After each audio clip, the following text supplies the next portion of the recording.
अस्सलामुअलैकुम, मैं हूं आयशा बख्श। रिपोर्ट कार्ड में खुशामदीद। मशरक़ी सरहद पर भारतीय जारहियत तो मगरबी सरहद पर अफगान फोर्सेस के इश्तियाल अंगेज इक़दामात का न खत्म होने वाला सिलसिला। चमन बॉर्डर पर 9 मासूम पाकिस्तानी शहरी अफगान फोर्सेस की फायरिंग से लुक़मा अजल बन गए। FC एहलकारों समेत 40 अफराद जख्मी। पाकिस्तान का शदीद एहतजाज, अफगान नाज़िमुल उमूर दफ्तर खारिजा तलब। बाकी की जिम्मेदारी अफगान हुकूमत पर आयद होती है। वज़ीर आज़म नवाज शरीफ। दोनों ममालिक के DGMOs का हॉटलाइन पर राबता। फ्लैग मीटिंग में अफगान DGMO की मौजूदा तनाव कम करने की यकीन दहानी। पाक फौज अपनी सरहदों के अंदर काम करेगी, DGMO पाकिस्तान। मीडिया रिपोर्ट्स के मुताबिक बलूचिस्तान के शहर चमन के इलाकों कली लुकमान और कली जहांगीर में अफगान फोर्सेस की फायरिंग के नतीजे में 9 शहरी जहां बहक, जबकि FC के एहलकारों समेत 40 अफराद जख्मी हुए। ISPR की जानिब से जारी बयान के मुताबिक अफगान बॉर्डर पुलिस ने मरदमशुमारी टीम की सिक्योरिटी पर मामूल FC बलूचिस्तान के एहलकारों पर फायरिंग की। प्रेस रिलीज में कहा गया है कि 30 अप्रैल से अफगानिस्तान की सरहदी पुलिस किले लुकमान और किले जहांगीर के इलाकों में पाकिस्तानी सरहद की जानिब जारी मरदमशुमारी के अमल में रुकावटें खड़ी कर रही है।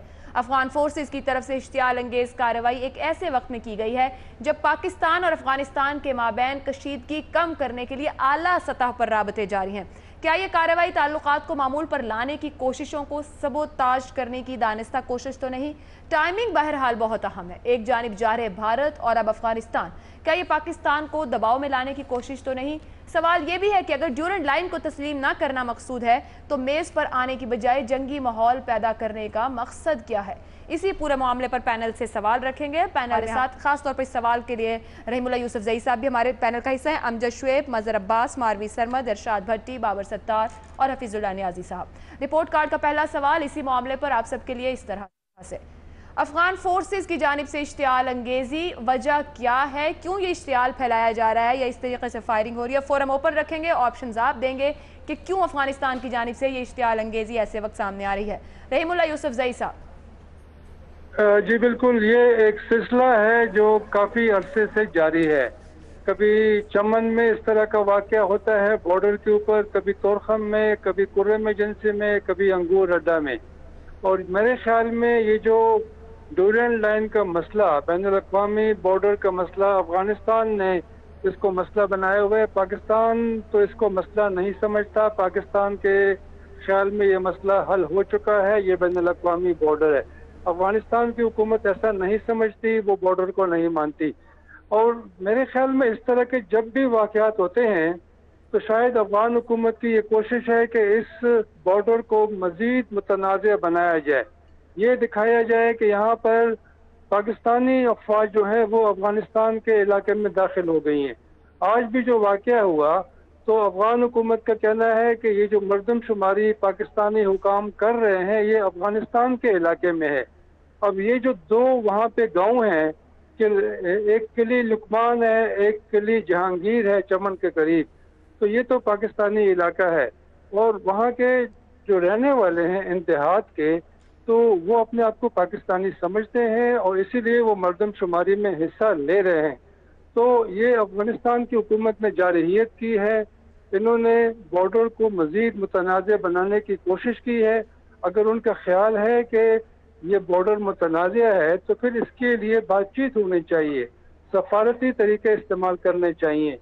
जब आप गोलाबारी करेंगे, जारहियत करेंगे, इसका मतलब ये है कि ना आप बात करने को तैयार हैं, ना आप इस मसले को हल करने के लिए तैयार हैं। और आप देखें कि अफगानिस्तान की हुकूमत का एक और भी एक पॉलिसी है। वो कहते हैं कि जी ये बॉर्डर का जो फैसला है ये अफगानिस्तान की कौम करेगी। अब जो अफगानिस्तान की कौम है वो क्या वहाँ रेफरेंडम होगा बॉर्डर के बारे में? क्या वहाँ लवे जरगा को बुलाया जाएगा? क्या पार्लियामेंट के जरिए होगा? क्या मुंतखब अफगान हुकूमत फैसला करेगी? ये वाज़ेह नहीं किया गया। तो अभी मेरे ख्याल में ये तो मसले को हल न करने वाली बात है। अगर वो समझते हैं कि ये मुतनाज़ इशू है, बॉर्डर का मसला हल तलब है, तो मुज़ाकरात की मेज़ पर आना चाहिए। ये दानिस्ता एक कोशिश है मेरे ख्याल में, ताकि हालात मज़ीद ख़राब हो जाएं और पाकिस्तान को मुर्द इल्ज़ाम ठहराया जाए। यही मेरे ख्याल में भारत की भी ख्वाहिश है। और अफगानिस्तान की हुकूमत बिल्कुल बातचीत भी नहीं करती। अशरफ गनी ने पाकिस्तान के दौरे की दावत मुस्तरद कर दी।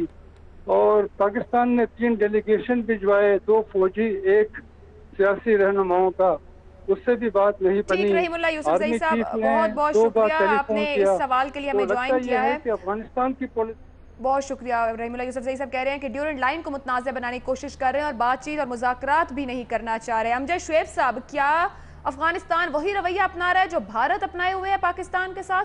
आप क्या वजह समझ रहे हैं इश्तियाल अंगेजी की? बिस्मिल्लाहिर्रहमानिर्रहीम। देखिए, जो खित्ते में तब्दीलियाँ रूनुमाई हुई पिछले 2-4 साल में, उनमें अगर आप देखें तो यूँ लगता है कि बांग्लादेश और अफ़गानिस्तान ये दोनों भारत के सैटेलाइट कंट्रीज़ बन चुके हैं और ये उनको भारत प्रॉक्सीज़ के तौर पे इस्तेमाल कर रहा है। और यही एक चीज़ है जो कि आप देखेंगे कि भारत के रिएक्शंस जो हैं उनके साथ ये मैच करती हुई आपको नज़र आएगी। बांग्लादेश से भी जब कभी कोई पॉलिटिकल इशू वहाँ उठेगा और इधर जब भी कभी बॉर्डर या पॉलिटिकल इशू अफ़गानिस्तान के साथ होता है। अभी जो किस्सा हुआ है इसमें आप देखिए कि ये सिर्फ एक बहाना ढूंढा गया, वरना हाईएस्ट लेवल पे ये इसके बारे में, सेंसस के बारे में बता दिया गया था उनको और एक तयशुदा बात थी कि हम अपने इलाके में करेंगे। और इतने अरसे से अपना इलाका और उनका इलाका, ये कोई ऐसा किस्सा नहीं था कि आज पहली दफ़ा हमने तय करना था। तो उसके बावजूद ये उन्होंने जारियत की। इसका मतलब ये है कि वो कोई ना कोई मौका ढूंढ रहे थे कि इस तरह की हरकत की जाए। और ये बिल्कुल आप कह लीजिए कि पाकिस्तान को प्रेशर में लाने की कोशिश है, जिस तरह एक तरफ से इंडिया कर रहा है, दूसरी तरफ से ये अफ़गानिस्तान और ये इंडिया के कहने पे किया जाता है। मैं इस चीज़ के बारे में जो तहकीक कर चुका हूँ उसमें ये है कि इनके बाज़ लीडर जो हैं वो सिंसियर नहीं हैं कि किसी तरह भी यहाँ पे अमन आए। अगर अमन आता है तो उनका बिज़नेस ख़त्म हो जाता है। आज जो वो पैसे वसूल करते हैं CIA से और रॉ से, वो बंद हो जाएंगे जिस दिन भी ये स्टेबलाइज हो जाती है जगह। और चूँकि दूसरे ममालिक के भी ये उनकी प्रेजेंस, उनकी मौजूदगी जो है वो इस खित्ते की इंस्टेबिलिटी में की वजह से है, तो इस वजह से वो भी नहीं चाहते। अब सूरत हाल ये है कि यहाँ पे क्या इसी तरह हमें चलते रहना चाहिए? आप जवाब तो दे देते हैं, ज़मीन पे आप भी, आपके भी वेपन्स लगे हुए हैं, सो वेपन्स के साथ तो मैचिंग जवाब आप दे देते हैं वहाँ पे, लेकिन दोनों तरफ सिविलियन मारे जाते हैं। सो पॉलिटिकल लेवल पे अफ़गानिस्तान को इंगेज करने के लिए मेरा ख्याल है हमें कुछ थोड़ी सी कोशिश करके देख लेना चाहिए। और अगर वो ना इस चीज़ के इस रास्ते पे आएँ, जो लगता है कि नहीं आएंगे, तो फिर मेरा अपना अंदाज़ा है कि फिर आपको ग्राउंड प्रिपरेशन ही ऐसी करनी पड़ेगी जहां आप इन विलेजेस को खाली करा के पीछे करें। शुएब साहब, आप ऑप्शन ये दे रहे हैं कि अफगानिस्तान प्रॉक्सी टूल के तौर पे यूज हो रहा है, ये प्रॉक्सी स्टेट है। ये बिल्कुल प्रॉक्सी स्टेट है और इस्तेमाल की जा रही है। और ये तब्दीली आएगी अगर यहाँ पे रशिया ने असर्ट किया तो फिर इनको समझ लगेगी कि यहाँ पे हालात बदलने हैं। मज़हर अब्बास साहब, देखिए, रहीमुल्ला यूसुफजई साहब ने और फिर जनरल अमजद शुएब साहब ने बहुत वाज़ेह तौर पे जो बात की है उसमें मज़ीद ऐड करने की तो ज़रूरत नहीं है। लेकिन एक बात मुझे ये लगता है कि अफ़गानिस्तान की जो इंटरनल सिचुएशन है वो ख़ुद बहुत ख़राब हो रही है। वहाँ एक इंटरनल पावर स्ट्रगल भी नज़र आती है अब्दुल्ला और अशरफ गनी के दरमियान। और अब्दुल्ला का बहुत ज़्यादा हमेशा से झुकाव जो है वो इंडिया की तरफ रहा है। दूसरे, हाल ही में गुलबदीन हिकमत यार की जो एंट्री हुई है उसके भी अपने एक political repercussion with in Afghanistan हो सकते हैं। और ज़ाहिर है वो ऐसे ही नहीं आए बल्कि वो लाए गए हैं। तो एक पावर स्ट्रगल है, उसमें एक फ्रस्ट्रेशन नज़र आ रही है। दूसरे ये कि अभी पिछले ही हफ्ते अफ़गानिस्तान में बहुत बड़ा वाक़या हुआ था जिसमें तकरीबन 150 के करीब अफ़गान फ़ौजी मारे गए थे, जिसके बाद उधर के आर्मी चीफ ने और वज़ीर दिफा ने इस्तीफ़ा भी दे दिया था।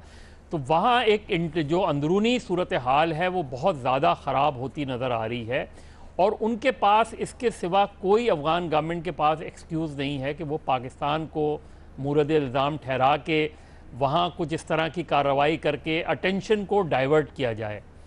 उसमें ये भी बात अपनी जगह दुरुस्त है कि पिछले चंद सालों में इंडियन इन्फ्लुएंस बहुत ज़्यादा बढ़ा है, लेकिन हमारे लिए सोचने की बात यह कि हमारे जो बॉर्डर्स हैं वहाँ सिचुएशंस को स्टेबल करना बहुत ज़रूरी है। आप देखें कि अभी ईरान के जो वज़ीर ख़ारजा आए थे उन्होंने भी एक वो किया था कि ईरान के जो बॉर्डर सिक्योरिटी के 10 लोग वहाँ मारे गए थे बलूचिस्तान के साइड पे।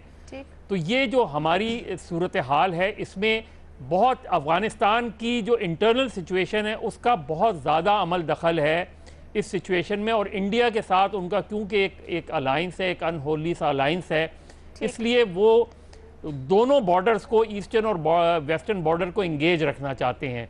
तो पाकिस्तान को बिल्कुल उनको इंगेज रखना चाहिए, कोशिश करनी चाहिए कि, और इवन इंटरनेशनल जो मॉनिटर्स हैं उनको बुला के भी इस सिलसिले को आगे बढ़ाना चाहिए कि पाकिस्तान क्लियर है। ठीक है, मदर साहब कह रहे हैं कि अंदरूनी सूरत हाल और हालात हैं जो अफगानिस्तान ने इश्तियाल अंगेजी करा। मारवी साहिबा। शुक्रिया आयशा। बहुत ज़्यादा मतलब कि जो अब हमारे रहीमुल्लाह यूसुफज़ई साहब है उन्होंने बहुत ही अच्छे से बयान कर दिया है, वजाहत जो ग्राउंड सिचुएशन है वहाँ पर। जो फौरी मुहर्रिकात हैं वो तो यही नज़र आते हैं कि जो वहाँ पे जो सरहदी गांव हैं, सिर्फ ये दो नहीं है एक्चुअली, वो पूरी लेन में जो है जिसके बारे में वो अफ़गान जो है वो अपना क्लेम जो है वो करते हैं। हालांकि वहाँ पर पाकिस्तानी हुकूमत की और पाकिस्तानी फ़ौज की अमलदारी है, एक बड़ी वाज़ेह सी पोजीशन है, उसमें उनका होना नहीं चाहिए, लेकिन वो उस लाइन को चूँकि मानते नहीं हैं और उसको अपना हिस्सा समझते हैं, लिहाजा वो एक बहाना उन्होंने इसका ये बनाया है। लेकिन मैं आपको ये भी बताती चलूँ, याद दिलाती चलूँ कि पिछले कुछ एक हफ्ते से जो जमातुल अहरार है वो भी पाकिस्तान के जो सेंसस के लिए अहलकार जाते हैं उन पे हमले कर रही है, और उसको जो है वो उनकी जो एक सर्विस है मैसेजिंग, उस पे हर रोज़ दिन में 2 या 3 मैसेजेस उनके आ जाते हैं जिस पे वो क्लेम करते हैं। अब उसमें कितनी सच्चाई है ये एक अलग बात है, क्योंकि इसकी कंफर्मेशन पाकिस्तानी हुकूमत जो है वो नहीं कर रही है कि वाकई वो हमले हुए हैं, लेकिन ये बात तो तय है कि इन सेंसस के अमल के ऊपर नज़र उनकी भी है। अब अफ़गानिस्तान का जो ये एग्रेशन है, इसमें गुस्सा तो जाहिर है कि ये जो पिछले हफ्ते के वाक़यात हैं उसका भी शामिल है। उनके 150 के करीब उनके फ़ौजी जो हैं वो उसमें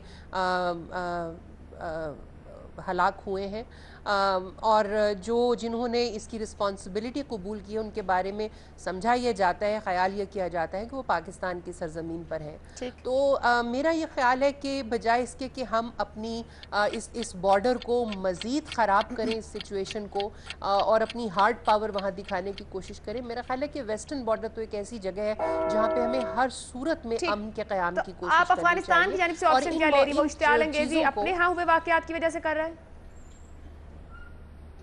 नहीं, मुकम्मल तौर पर तो अपने हुए वाक़यात की वजह से नहीं कर रहे, और मतलब यह है कि उनका तो एक पुराना वो है ना आयशा, कि पाकिस्तान जो है उनके यहाँ दहशत गर्दी के में मुलव्वस है, ये उनका एक कंसिडर्ड ओपिनियन है, और उसको हमारे यहाँ जो हालात है उससे उसको तक़वियत भी पहुँचती है। तो मेरा ये ख्याल है कि कुछ हमें अपनी पॉलिसी को भी थोड़ा बेहतर करना पड़ेगा, अपने यहाँ होने वाले वाक़यात का हिकमत अमली के जरिए उसको समझता है, पाकिस्तान को अपनी हिकमत अमली देखने की ज़रूरत है। भट्टी साहब।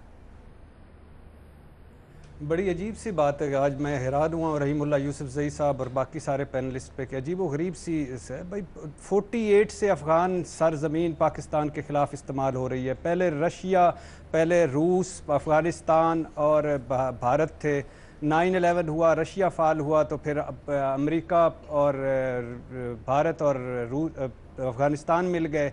सलाला चेक पोस्ट हमला हो, बाजोड़ में ट्रुप्स उतारने हो, चमन से ये बार्डर तक सैकड़ों बुज़दिलाना कार्रवाइयाँ हों, अजमल खटक साहब से बरामदा बुगटी और हरबियार तक एक सैकड़ों मुनाफ़क़तों और साजिशों की कार्रवाइयाँ हों, ये करज़ई से अशरफ गनी तक हो, ये सिर्फ़ और सिर्फ पाकिस्तान को डिस्टेबलाइज़ करना। पाकिस्तान में चेक कहगल अमेरिका का वज़ीर दिफ़ा कह चुका है कि भारत अफ़गानिस्तान को सेकंड स्टेट के तौर पर इस्तेमाल कर रहा है। क्यों कर रहा है? To destabilise Pakistan.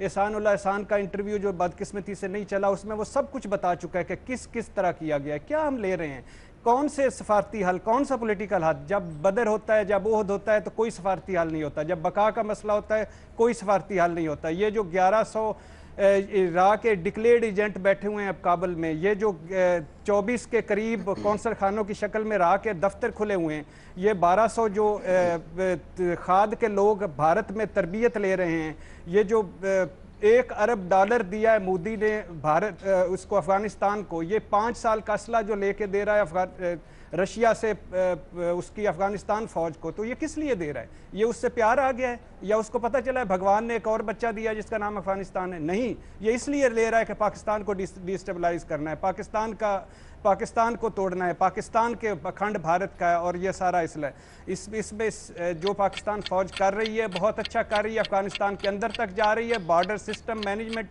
बेहतर की जाए और हार्ड पॉलिसी अपनाई जाए, डंडा मारा जाए इनको, ये डंडे की जबान समझते हैं, ये बातों के नहीं लातों के अंगेजी की वजह पाकिस्तान को अदम इस्तेहकाम से 2-4 करना कह रहे हैं। जी जी बिल्कुल बिल्कुल, एक सिंपल सी वजह, इसमें कौन सी बात है? ठीक है बाबर सत्तार साहब, ये कितनी सिंपल सी वजह है कि अफगानिस्तान जो बड़ा पुरसुकून बॉर्डर था, गुज़िश्ता कुछ सालों से हम उसको पुरसुकून नहीं देख रहे हैं, बहुत बेअमनी और कशीदगी है, क्या ऑप्शन देंगे? आयशा भट्टी साहब जैसे कुछ और जंगजू आ जाएं तो बिल्कुल अमन हो जाएगा खित्ते में, हर तरफ खैर खैरियत होगी। इसी तरह लोग इंडिया में बैठे बात कर रहे हैं, भट्टी साहब इधर बात कर रहे हैं, कुछ लोग अफगानिस्तान में बात कर रहे हैं। इसी तरह से देखिए, गुजारिश ये है कि अफगानिस्तान एक लैंडलॉक्ड मुल्क है, वो सारे का सारा जो ट्रांजिट ट्रेड है वो पाकिस्तान के थ्रू जाता है। उनका जो माउंटेन पास है उसे वो हिंदू कश का नाम दिया गया है, हिस्टोरिकली दिया गया है। अब इन तमाम चीज़ों के बावजूद एक इस्लामी मुल्क है।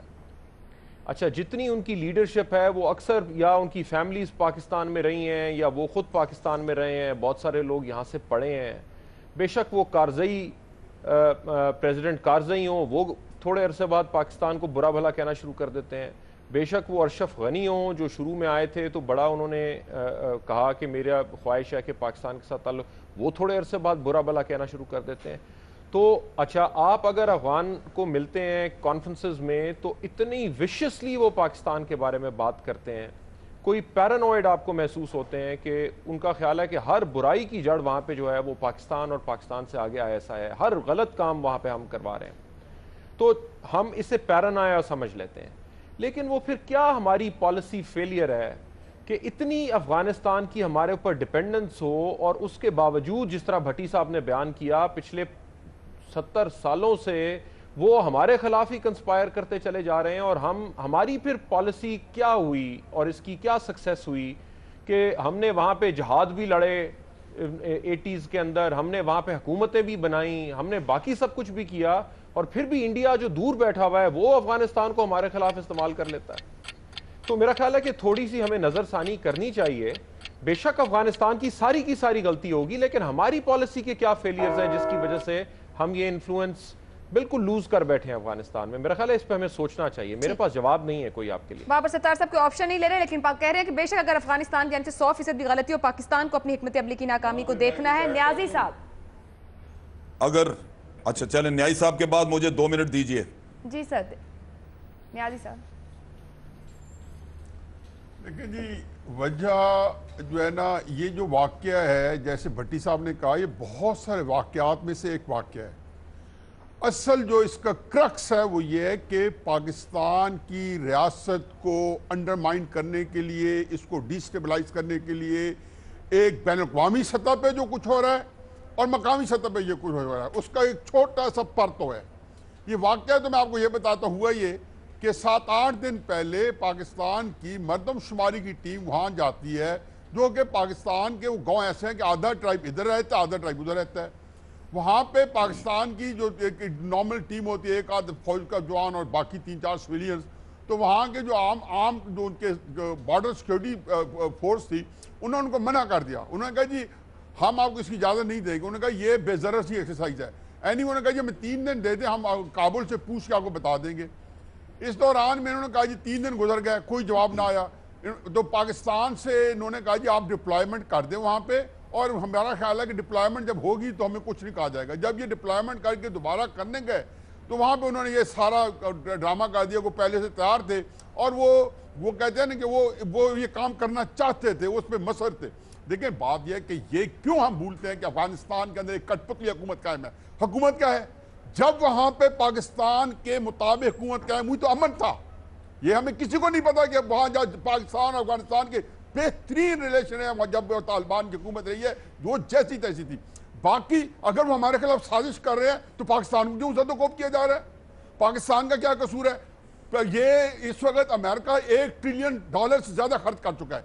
सी पैक जो है पहला टारगेट है, उसने उनका जो लर्जा बरअंजाम किया हुआ है सी पैक के और सारे मंसूबों ने। अमेरिका यहाँ पे आया है, कोई वहां पे छोटे काम करने के लिए नहीं आया। अभी उसने मदर ऑल बॉम्ब जो वहां पे झाड़ा है, रशिया ने 15 मुल्कों की वहां कॉन्फ्रेंस की है, वो भी एक इरिटेंट है। इस वक्त वो कॉर्नर हुए हैं। तो आप ऑप्शन क्या ले रहे हैं? पे देखें किसा ये कि मैं ऑप्शन ये ले रहा हूं कि ये इसकी वजह बड़ी वजह अमेरिका है, पाकिस्तान को डिसिप्लिनाइज करने की कोशिश है, लेकिन ये नाकाम इसलिए होगी कि पाकिस्तान जो है एक लोहे का चना है, जो भी चबाएगा उसको दांत टूटेगा। आशा यहाँ पे मैं 2 मिनट एक बात करना चाह रहा हूँ। साहब मैं माजरत चाहूंगी, मुझे ब्रेक पे जाना है, ब्रेक से वापस आऊंगी तो अगले सेगमेंट में आप चाहें तो कुछ सेकंड्स दूसरे सवाल के जवाब में ले लीजिएगा। हमारे सवाल के जवाब में पैनलिस्ट की जानिब से मुख्तलिफ ऑप्शंस दिए गए हैं कि अफगानिस्तान की जानिब से ये क्यों ऐसा किया जा रहा है, जिसमें कहा गया कि पाकिस्तान को भी अपनी हिकमत अमली को देखने की जरूरत है और अफगानिस्तान की जानिब से पाकिस्तान को अदम इस्तेहकाम से दो चार करने की कोशिश की जा रही। ब्रेक पे जाएंगे, ब्रेक से वापस आएंगे तो बात करेंगे पनामा फैसले पर। गलत तशरीह पर अदालत बरहम है, सियासी रहनुमाओं के खिलाफ क्या कार्रवाई होनी चाहिए, पैनल क्या कहता है, आप जान सकेंगे ब्रेक के बाद।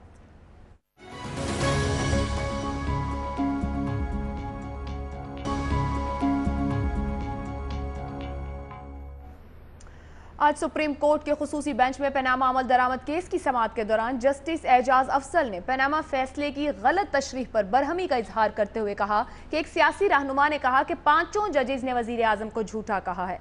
एक सियासी रहनुमा ने वो कहा जो हमने नहीं कहा। मैंने वजीर आजम को झूठा नहीं कहा। अब वार्निंग दे रहे हैं कि आइंदा जजेस को गलत तौर पर मंसूब किया तो उन्हें कटहरे में लाएंगे। हम मुकदमे का आइन और कानून के मुताबिक फैसला करेंगे। सुप्रीम कोर्ट के जजेस को बदनाम किया गया तो कार्रवाई की जाएगी। इससे पहले भी एक केस की समाअत के दौरान चीफ जस्टिस साकिब निसार के ये रिमार्क्स सामने आए, जिसमें उनका ये कहना था कि फैसलों में इख्तिलाफी नोट सारी दुनिया में आते हैं, जितना शोर इख्तिलाफी नोट पर यहाँ मचा है कहीं नहीं मचा। ताहम आज सुप्रीम कोर्ट की जानिब से 6 रुकनी पनामा तहकीकाती कमेटी के अरकान के नामों का भी ऐलान किया गया है, जिसके मुताबिक FIA के additional director general Wajid Zia को JIT का सरबराह मुकर्रर किया गया है। MI के ब्रिगेडियर कामरान खुर्शीद, ISI के ब्रिगेडियर नोमान सईद, नैब के ग्रेड 20 के ऑफिसर इरफान नईम मंगी, इसके साथ साथ SCCP के बिलाल रसूल और स्टेट बैंक ऑफ पाकिस्तान के आमिर अजीज JIT में शामिल हैं। बात करेंगे जो आज जजेस की जानिब से कहा गया कि पनामा फैसले की गलत तशरीह की जा रही है, अदालत इस पर बरहम दिखाई दी। इसी मामले पर सवाल रखेंगे। सवाल इस तरह से है, पनामा फैसले की गलत तशरीह पर अदालत बरहम, क्या सियासी रहनुमाओं के खिलाफ कार्रवाई होनी चाहिए? अगर आप समझते हैं कि होनी चाहिए तो हाँ का ऑप्शन, और इत्तेफाक नहीं करते तो नहीं के ऑप्शन के साथ जाएंगे। बाबर सत्तार साहब। देखिए, अगर अदालत ने एक वार्निंग दी है, अगर उसके बावजूद भी बाज नहीं आते हमारे लीडर्स, देखिए आयशा, जो पॉलिटिक्स है ना उसमें एक हद तक गंदगी होती है और सारी दुनिया में होती है। वो एक्सेप्टेड चीज़ है, उसमें आप तानाबाजी भी करते हैं, लेकिन अदल के अंदर ये गंदगी को घसीटना ये बात मुनासिब नहीं है। जुडिशरी एक ऐसा इंस्टीट्यूशन है जो अगर पोलिटिसाइज हो जाए तो उसकी बिल्कुल क्रेडिबिलिटी ख़त्म हो जाएगी, और इस वजह से जुडिशरी को पोलिटिसाइज बिल्कुल नहीं करना चाहिए।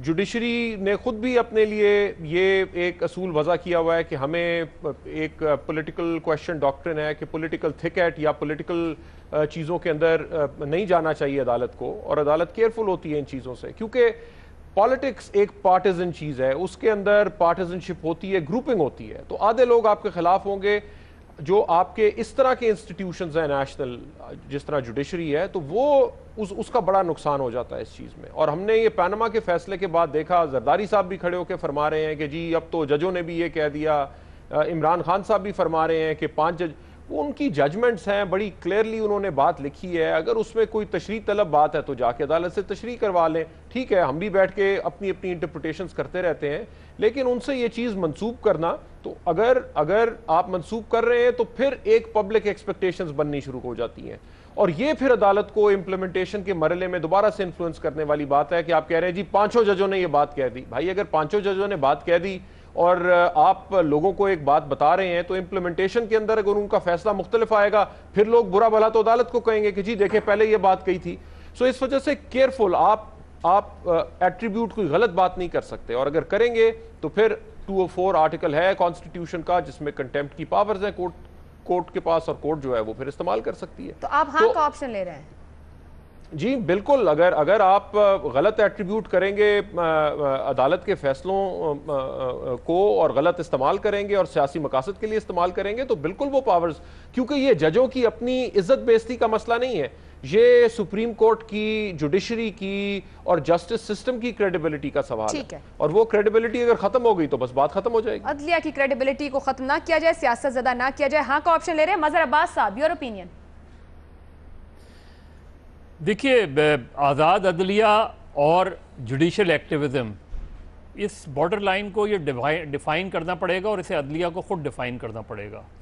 जब आप इस तरह का एक्टिविज़म दिखाएंगे और इस तरह की चीज़ें होंगी कि जिसमें आप नहीं रोक रहे, जब एक केस चल रहा है उसके बाहर जाके उस पर कॉमेंट किए जाते हैं और मुसलसल चल रहा है, और ये कोई पिछले हम चंद सालों से देख रहे हैं, तो फिर उसमें ये चीज़ें हो जाती हैं और उसमें ये चीज़ें होंगी। इसी चीज़ को रोकने की ज़रूरत है। और जब मैटर इज सब जुडिस आप कहते हैं तो फिर रोकना भी आप ही का काम है कि मैटर सब जुडिस है, अभी इसका मुकम्मल फ़ैसला नहीं हुआ है, और अभी भी जो पनामा का भी जो फ़ैसला है वो नामुकम्मल है एक लिहाज से, इसलिए कि JIT बनाई ही इसी वजह से गई है क्योंकि फ़ैसला अभी नामुकम्मल है। तो जब उस पर कॉमेंट होंगे और उस पर टॉक शोज़ होंगे और उस पर मुख्तलिफ पार्टीज़ आके बयानात देंगी, तो वो पॉलिटिशियंस तो फिर अपने ही लिहाज से बयान देता है, पॉलिटिशियंस तो फिर अपने ही लिहाज से इंटरप्रेट करता है, क्योंकि आपने पहले दिन ये नहीं कहा कि दिस मैटर इज सब जुडिस, आपने दूसरे दिन भी नहीं कहा कि दिस मैटर इज सब जुडिस, आपने उसके बाद भी मुसलसल जो सुप्रीम कोर्ट का फैसला है उसको 2 जजों के फैसले के तौर पे पेश किया जा रहा है, उस पर भी आपने चेक और बैलेंस नहीं किए। तो चेक और बैलेंस करना सुप्रीम कोर्ट का काम है। मैं यहाँ इसलिए नहीं का ऑप्शन लूँगा क्योंकि आप नहीं रोक रहे, आप सिर्फ आपने एक वार्निंग दे दी। आपने ये क्यों नहीं कहा कि मैटर इज सब जुडिस और इस मैटर पे आप नहीं कमेंट कर सकते, किसी भी लिहाज से कमेंट नहीं कर सकते। ठीक, जो सुप्रीम कोर्ट के फैसले की इंटरप्रिटेशन वो कर रहे हैं, तो पॉलिटिशियंस को तो अलाउ कर रहे हैं आप, इससे पहले आपने अलाउ किया, इससे पहले जो मुकदमात हैं उसमें आप अलाउ किया, जिस तरह के टिकट्स चलते हैं। तो मेरा ख्याल है सुप्रीम कोर्ट को इस सूरत हाल को खुद संभालने की ज़रूरत है और ये बताने की ज़रूरत है कि जो मैटर कोर्ट के अंदर होता है वो सब जुडिस होता है। मजहर अब्बास साहब नई को ऑप्शन ले रहे हैं, कह रहे हैं आला अदलिया का काम है कि वो चेक एंड बैलेंस कायम करे और अगर सब जुडिस मैटर है तो उस पर कमेंट्स को मना करे वाज़ेह तौर पर। ब्रेक पे जाएंगे, ब्रेक से वापस आएंगे, बात करेंगे नियाजी साहब, अमजद शोएब, मारवी सरमद और इरशाद भट्टी से एक ब्रेक के बाद।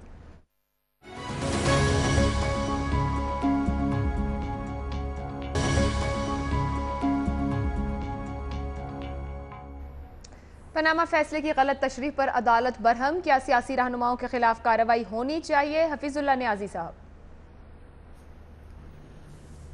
आयशा कहते हैं ना रेट्रीब्यूशन, मकाफात अमल, ये 30 अप्रैल को इमरान खान साहब ने मैनुआन ये कहा था कि ये 5 जजेस ने की मुतफ़िका राय है कि इसको नवाज शरीफ को उन्होंने झूठा करार दिया है और 62-63 इन पर लागू हो गई है। आज मेरा ख्याल में बड़ी स्ट्रॉन्ग ऑब्जर्वेशन आई हैं जस्टिस इजाज़ अफजल साहब की तरफ से। उन्होंने कहा जी कि एक लीडर जो है वो कौम को धोखा दे रहा है, ये लफ्ज़ उन्होंने इस्तेमाल किए है, उनका कौम से झूठ बोला जा रहा है और धोखा दे रहा है जो बिल्कुल बर्दाश्त नहीं किया जाएगा। देखें इस वक्त ये मसला ये है ही नहीं कि ये सब जुडिस है या किस पैरा में बात करनी चाहिए, कितना डिसीजन के ऊपर कमेंट करने चाहिए। वो तो ये कह रहे हैं कि जो बात हमने नहीं की वो आप वो दूर की कोड़ी कहाँ से लाए, हमारे मुंह में क्यों डाली गई है। और ये जिस तरीके से फैसले को रख के जरदारी साहब ने तो साफ कह दिया कि मैं अदालतों को उन्होंने आड़े हाथों लिया और बड़ा मेरा ख्याल है कि शदीद तौहीन अदालत की वो बनती है नहीं बनती, अदालत ने उसको एवेल्यूएट करना है किस हद तक वो गए। ये जो है इसके अंदर उन्होंने ये कहा कि ये बार बार मुख्तलिफ तरीक़ों से मुख्तलिफ जलसों में हर जगह पे एक ही बात कहते रहे हैं कि जी जो है ना सारे जजेस ने एक बात मुतफिक हैं और मारियो पुज़ो के नावल की जो नज़ीर है वो मशहूर भी हो गई है, वहाँ पे भी यही कुछ मिला है उनको और इन जजेस ने भी साथ यही हिस्सा डाला है कि जी नवाज शरीफ जो है उसने गलत बयानी किया। तो आज उन्होंने कैटेगोरिकली कहा है कि हमारे से ये बात मंसूब ना की जाए और जो है इसको जो है हमारे से दूर रखा आप हाँ का ऑप्शन ले रहे हैं? एक्शन लेंगे मीडिया के खिलाफ भी। बिल्कुल मैं हाँ का ऑप्शन लेता हूँ। गलत बात है। अमजद शुएब साहब, देखिए बात यह है कि जहाँ भी कहीं फैसले पूरी तरह वाजे नहीं होंगे उसमें कुछ बहाम होगा, ख़ास तौर पे जो स्प्लिट डिसीजंस आते हैं, स्प्लिट जजमेंट आती है, उसमें कहीं ना कहीं चीज़ें ओवरलैप कर रही होती हैं जिसको लोग अपनी मर्ज़ी से उसकी एक तशरीह लेके आते हैं। और ख़ास तौर पे पॉलिटिशियंस के लिए ये बिल्कुल एक मौका फराहम करने वाली बात है कि आप एक दो टोक फैसला नहीं कर रहे और उसमें अभाम छोड़ रहे हैं, तो उसकी वजह से वो इस तरह की बातें कर रहे हैं। मेरा ख्याल है उसमें सिर्फ नीयत देखनी चाहिए। जैसे न्याजी साहब ने कोट किया इमरान खान का, अगर तो वो बिल्कुल एक सिरे से वो चीज़ वहाँ मौजूद ही नहीं और उसका वो नाम लेके कह रहे हैं, तो इसका मतलब तो यह है कि वो टोटली एक रॉन्ग स्टेटमेंट, गलत स्टेटमेंट दे रहे हैं। उस पर तो उनके खिलाफ एक्शन होना चाहिए। वरना मेरा ख्याल है जजेस को इतना इस पर सेंसिटिव नहीं होना चाहिए, क्योंकि वर्डिक्ट जब इस तरह का होगा कि उसमें दोनों साइड्स को कुछ ना कुछ नज़र आएगा अपने बात करने के लिए, तो अपनी मर्ज़ी की तशरीह करेंगे। और मेरा ख्याल है कि दो टोक फैसला ना होने की वजह से ऐसी सूरत हाल में बर्दाश्त करनी चाहिए। आप हाँ का ऑप्शन ले रहे हैं? जी ठीक। नहीं, मैं नहीं का ऑप्शन ले रहा हूँ। आप नहीं का ऑप्शन नहीं का ऑप्शन ले रहा हूँ मैं। ठीक। मारवी सरमद साहिबा। आयशा, सबसे पहले तो जज साहिबान से ये पूछने की ज़रूरत है कि 1 साल तकरीबन हो गया था इस मसले को, 8-9 महीने तो ख़ास तौर पे जब से अदालत में था ये एक तमाशा लगा रहा।